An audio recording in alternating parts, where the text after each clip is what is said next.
Like, what stops this from being made? This game would be sick. What stops another Marvel fighting game from being made? Brand control. The video I stitched was about Marvel Ultimate Alliance, which had a huge roster of Marvel characters.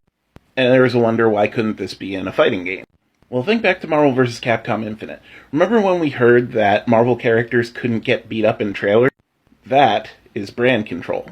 Brand control is basically the process by which you ensure that when people see random images or excerpts of a product that features your brand, it still represents your brand.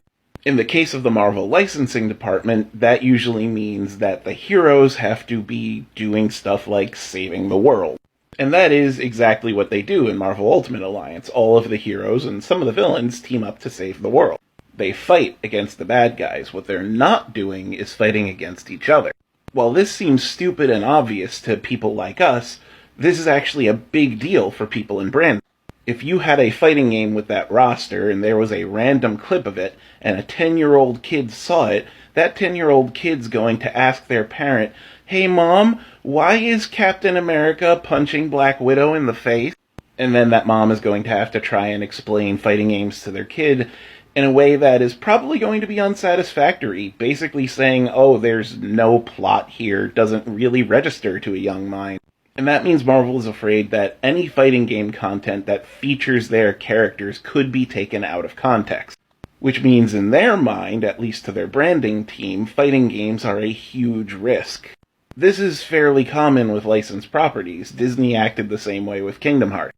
When you build up your brand around people doing heroic things, seeing them act out of character, even if it's in the context of a fighting game, can be really jarring and can actually harm your brand.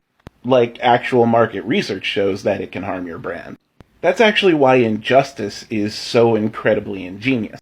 Injustice created an entire Elseworld story that justified why the heroes were fighting each other.